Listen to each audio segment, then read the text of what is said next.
I have a cousin, he was born absolutely all right, but he was exposed to number one screen time, number two he was exposed to cold drinks.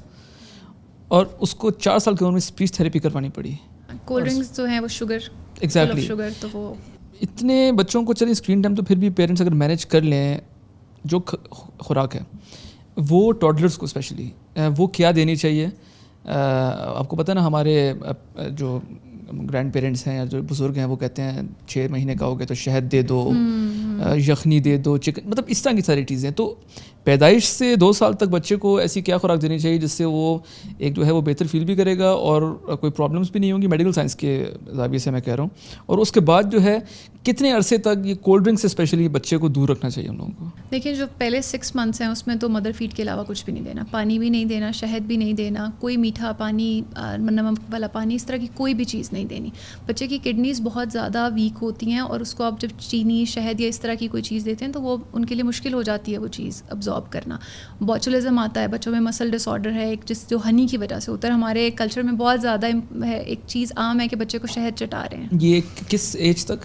شروع میں 6 months تک نہیں دینا کچھ بھی. 6 months کے بعد بھی اس کو بہت آہستہ آہستہ چیزوں سے ایکسپوز کرنا ہے اور وہ تھوڑا سا لیکوڈ سے تھوڑا سیمی سالڈ پہ سالڈ پہ جاتا ہے. اس میں بھی چینی نہیں دینی, شوگر جو ہے وہ بالکل بھی نہیں دینی. زیادہ سے زیادہ پروٹین بیسڈ ہم ڈائٹ بتاتے ہیں, اسپیشلی اگر آپ اس کی اچھی مینٹل ڈیولپمنٹ چاہتے ہیں تو ریڈ جو میٹ ہوتا ہے وہ بہت اچھا کام کرتا ہے.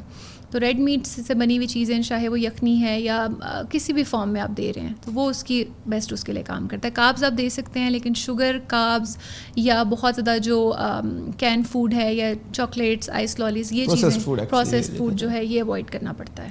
یہ جو سافٹ ڈرنکس ہیں یہ کتنا نیگیٹو امپیکٹ آپ کے برین پہ جو ہے وہ بچے کے برین پہ؟ اس میں بہت زیادہ شوگر ہوتی ہے. تو شوگر جو ہے وہ ADHD, ٹینٹرمس, غصہ, اگریشن, چیزیں توڑنا, بات نہ سننا, یہ سارا کچھ جو ہے شوگر جو ہے انفلیمیشن کاز کرتی ہے ہمارے برین میں. تو اس لیے پھر شوگر سے بچنے کے لیے ہمیں نہیں دینی. شوگر سے بچنے کے لیے پر ہم لوگوں کے سوسائٹی میں unfortunately with the rise of urbanization we are witnessing like young children with diabetes اور type A diabetes ہم لوگوں نے دیکھا ہے.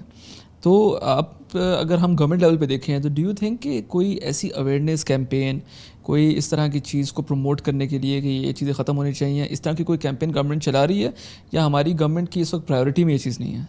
نہیں, میرے علم میں تو ایسی کوئی چیز نہیں ہے کہ بچوں کے لیے ہم کوئی ایسا چلا رہے ہیں کہ ان کے ڈائٹ پلانس پہ یا ان کی خوراک پہ کوئی کام ہو رہا ہو, کیونکہ ہماری گورنمنٹ بزی اور چیزوں میں بزی ہے, تو اس لیے ان کی پرائورٹیز جو ہیں وہ بچوں کی مینٹل ہیلتھ تو بالکل بھی نہیں ہے اس ٹائم پہ. لیکن ایسے ہونے چاہیے, اسپیشلی جو تھوڑے سے دیہات اور ایسی جگہوں کے لوگ ہیں وہاں پہ اویئرنیس زیادہ ہونی چاہیے, کیونکہ وہاں سے جب بچے آتے ہیں تو ان کے ساتھ بہت سارے ایکسپیریمنٹس ہوئے ہوتے ہیں. تو پھر جب ان کو بتایا جاتا ہے تو ان کے لیے بڑا شاکنگ ہوتا ہے کہ جی آپ شہد نہیں دینے کو کہہ رہے, یا آپ لوگ اس کو گائے کا دودھ نہیں ہم پلا رہے, اور یہ کیسے ہو سکتا ہے کہ ہم اسے گائے کا دودھ نہ پلائیں, بچہ 6 مہینے کا ہے. تو اس طرح سے پھر اویئرنیس پروگرامز اگر بنے تو کافی زیادہ فائدہ ہو سکتا ہے.